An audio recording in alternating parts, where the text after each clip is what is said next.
Turn up, bro. This is your documentary, nigga. Yeah. Going from rags to riches to bags of bitches, then bagging bitches. Ay. Going from rags to riches to bags of bitches, then bagging bitches. Ay. Going from rags to riches to bags of bitches, then bagging bitches. Ay. Going from rags to riches to bagging, I'm bagging, I'm bagging them, bitch, I'm a ball. All the night, I want it all the night. Pray for my dog, all the night. Pray for the law, all the night. Bitch, I'm a ball. Turn up, bro. This is your documentary, nigga.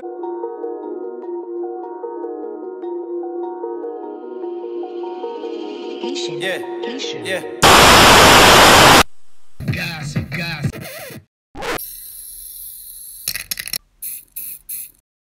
Hi Celeb Talk, it's your girl Nati, and I'm here with up-and-coming rapper Lord Stunnah. You just dropped your new album, All or Nothing. Just tell us a little bit about your upbringing.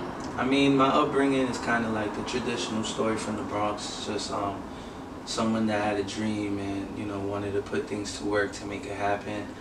I'm from the Bronx, and most people from the Bronx, they think like that everybody could rap and everybody could make music because they hear a couple people, but you know, it's more to it than just that. I actually rap about my experiences, my story, and we'll get to that in a little bit, because I definitely want you to go more in depth about what experiences made you who you are today and all that stuff. How long have you been doing what you're doing? Yeah, I actually been rapping. I mean, like, I've been rapping, I think, all my life, but if you want to say like professionally, I think I started like in 2014 because I was going to Host in the Bronx, and I was studying this class called Intro to Recording Techniques. Okay. And there I learned how to use Pro Tools, and when I learned how to engineer, I started mixing and engineering myself at home, because I had a little studio in the closet where me and my brother and my cousins used to record. We got like 100 songs in the MacBook, but you know. Damn! Yeah. So that's when you first started this whole thing. Yeah, because I used to rap, and then like I'll take breaks here and there, but once I learned how to engineer, mix it myself, I started taking it more serious, and I dropped a song called My Homie. And that was your first song ever? That was my first original piece. Like everything I was doing before that, it was just covers to other people's beats, you know, popular beats that were out. But when I made My Homie, I saw the positive feedback, and I was just like, oh, okay. This is where it's at. I gotta continue doing this. Yeah, that's good. Yeah, that was what happened.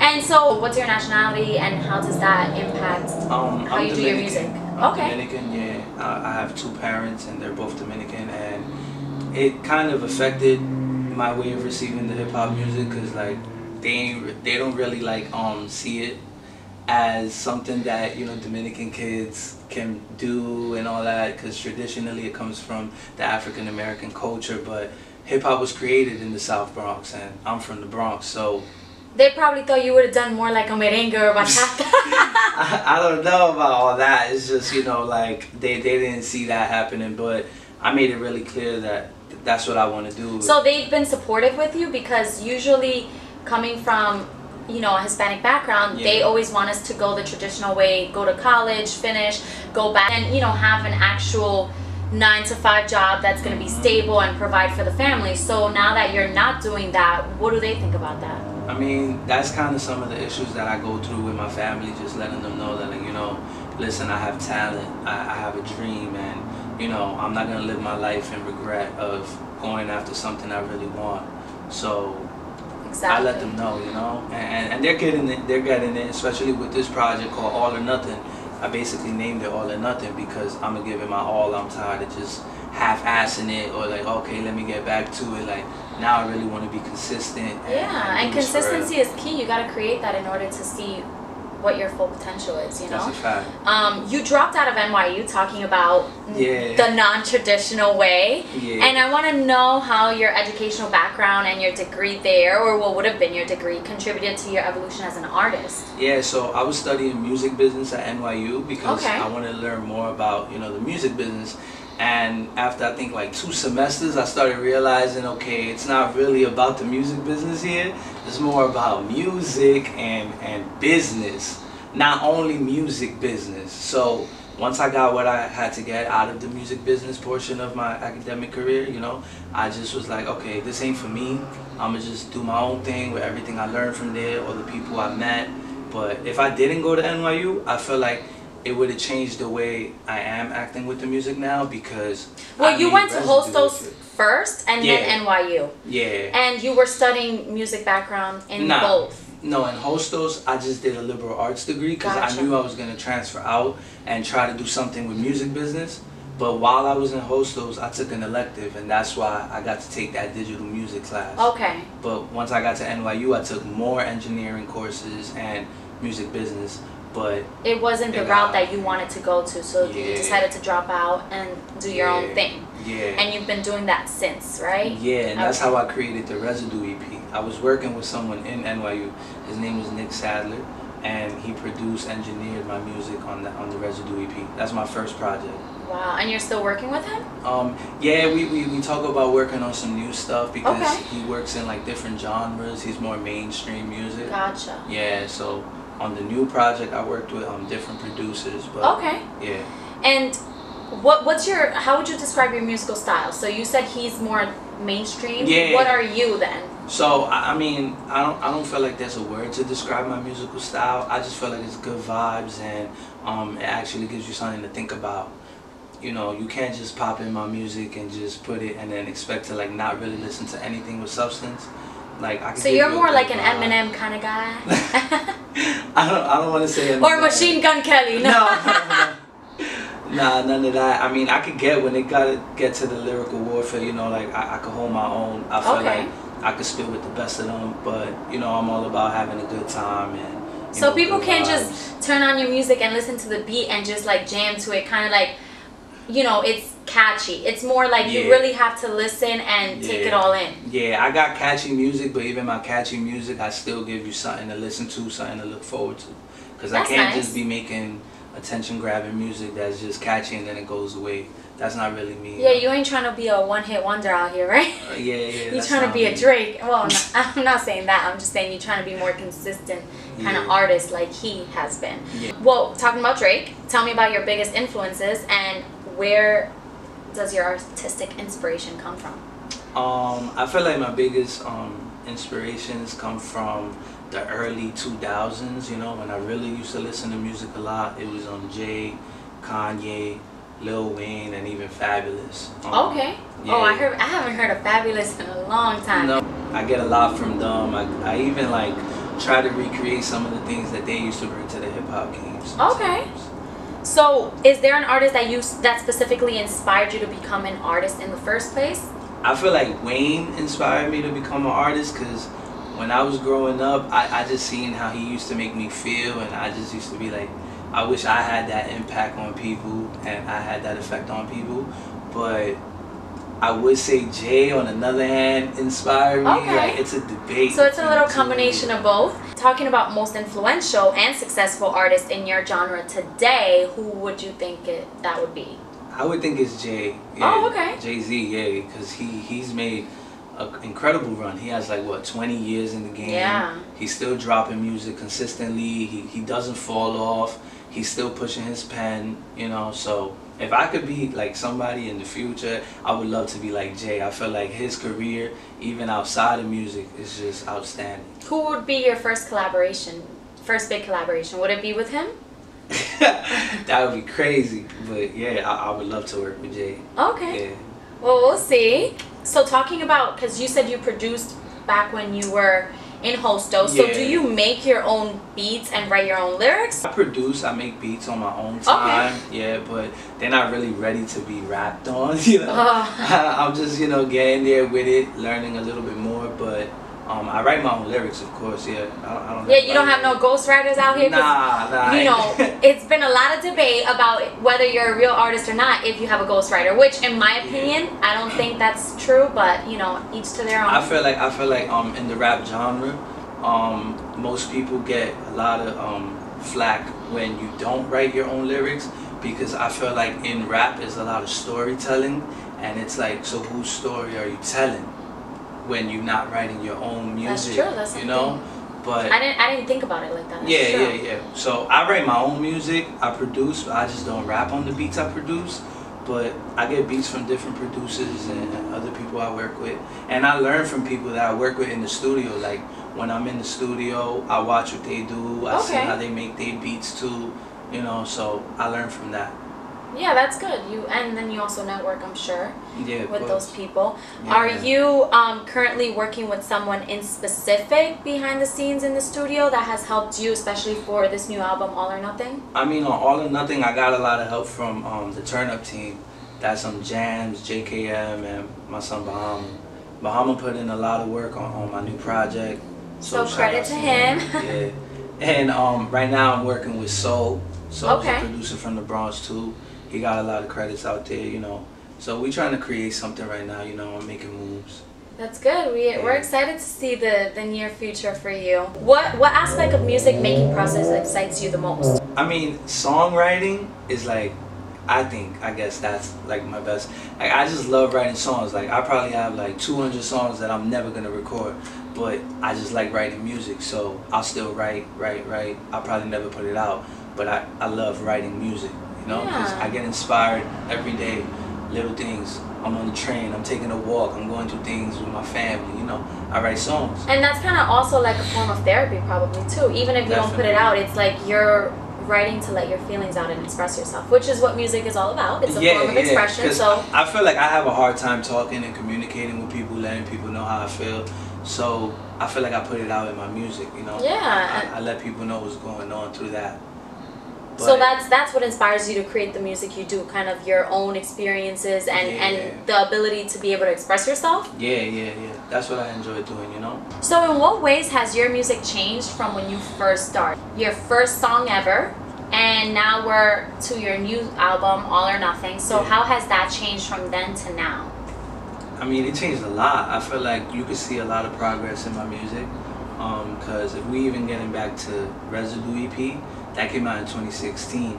Now we're in late 2018 for All or Nothing, and you see like a major difference in how I rap, the beat selection, the content, even the way I marketed the project. Like when I did Residue EP, I was just like, you know, performing, and I shot a video, but I wasn't really releasing any more follow-up material or any of that.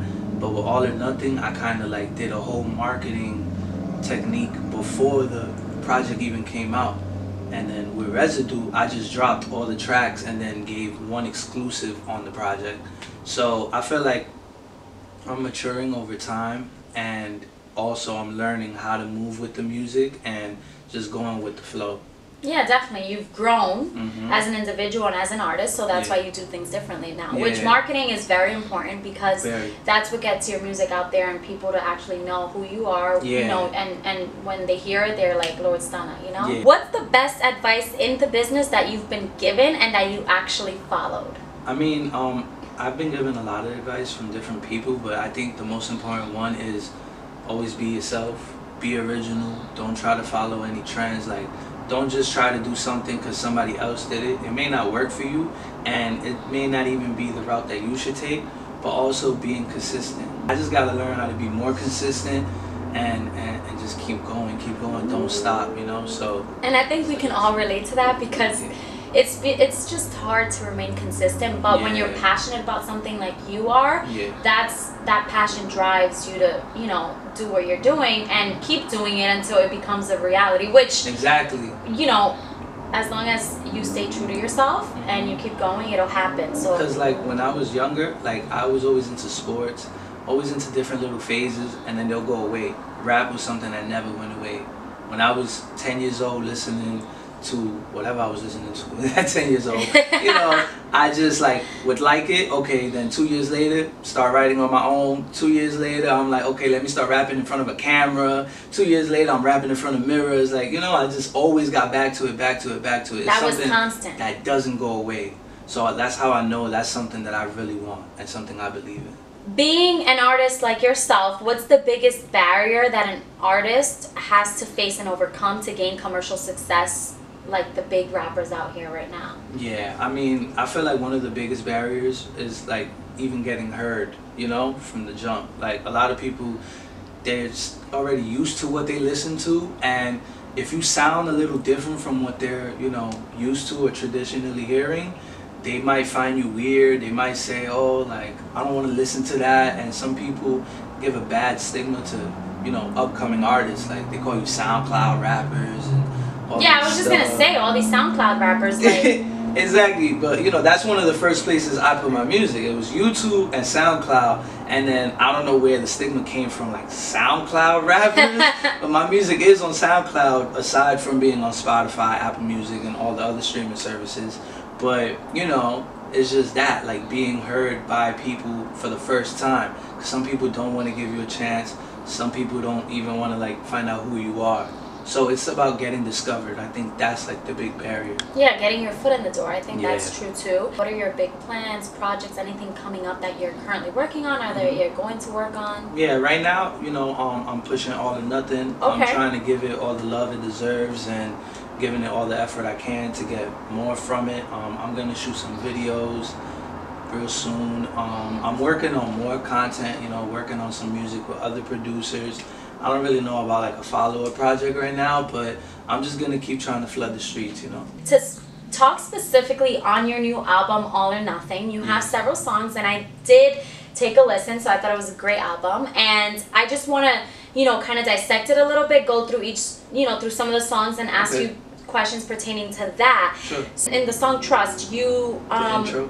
In the intro, it talks a lot about your upbringing and whatnot. How did growing up and being from the Bronx influence you as a rapper? Being Dominican, because with all these Spanish artists that we have now and how they're getting into more mainstream, everyone's listening to it. Like you go to the club and now it's not just hip hop. You have you know, you Latin have trap. Exactly, Latin trap. It's great that we have other genres adapting to the music and, you know, bringing it out more, making more people know about trap and, you know, just rap in general.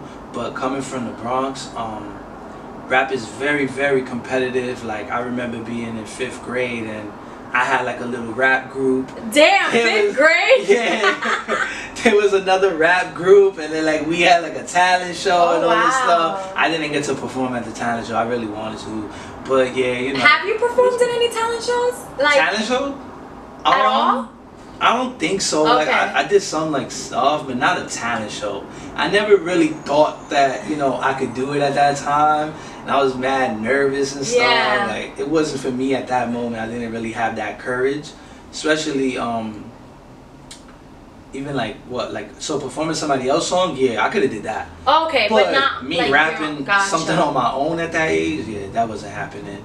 But being from the Bronx is very competitive, and everybody, I feel like, all of a sudden everybody wants to rap until it's actually time to rap though, you know? Because like I could rap, I'm not trying to be cocky or anything, but if I gotta rap with someone, I could hold my own. A lot of people just, you know, I feel like it's people just trying to get out the hood. It's like, let me see if this works. If it sticks, then bam, we're doing it. And that's when you could tell like the different type of artists. Like I've been doing this for a long time. So for the badge, because you know, getting money, obviously being financially successful in this industry is important. What's the craziest thing that you've done for the bag? I don't think I ever done anything crazy. So you ain't no drug dealer out here? Because you know, I'm just saying that Jay-Z, who was your biggest influence, did talk about how growing up he had to do a lot of things he didn't want to do to get where he is today, and that really made him who he is. No, I feel like when you're motivated and you're trying to get the bag any way you can, you know, that shows your hunger and your ambition. But I think the craziest thing I've done was like when I was 14, I was passing out flyers for my mom's job. And that same day, I just threw out all the flyers and just took the money. That's what I did. I was not trying to pass out flyers. It was the summer and all that. I wasn't trying to do that. That's funny. People do crazy shit, and I just think it inspired. Like it's inspiring to see people do whatever it takes to get where they want to be. If they're doing it in good spirit, if that makes any sense, you know? In the song All or Nothing, how was the hood, like how did it mold you to be who you are? And do you consider your sound and style to be very New York? Well, to the first question, I feel like the hood molded me in the sense of everything I went through in the hood, the people I met, the experiences I had, it kind of shaped me for this career, because it's like I've seen a lot of the funny stuff I used to see in the hood just in the music industry. Oh, wow. With other artists, with other people, like people that you know, just don't want to see you win, and don't want to like be there to help you, or don't even want to be around you or by your side unless like they was the one trying to come up, you know. So I feel like the hood molded me to like maneuver through all that aside from anything else. And you consider your sound and style to be very New York? I don't consider it to be very New York, because I don't actually know what a New York sound is anymore, because I feel like everybody's doing something different. But I feel like I'm original. I keep it to myself.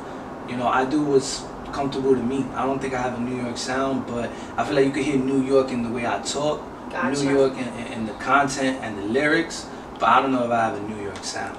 Gotcha. Okay, that's fair enough. And then in the song No Time, The One, and For You, well, those are all 3 different songs. Yeah. If they revolve around women, which brings me to thinking that you know, if you have a special someone, and how has she supported you in your career? Yeah, well, in the song For You, I actually wrote it for my special someone. Aww, yeah, so cute. Yeah, she supports me a lot, you know, she held me down.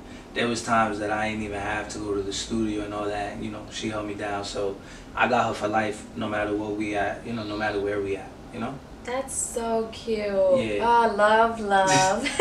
How have women around you, and including your significant other, shaped who you are as a person and as an artist? Because a lot of these rappers out here talk about not trusting women and, you know, yada yada yada. Yeah, it's different when, like, if you, like, for instance, if you just came up and then you met certain women, it's kind of hard to distinguish what they're in it for, if they're really in it for you or for what you got at the moment. Like a chapeadora.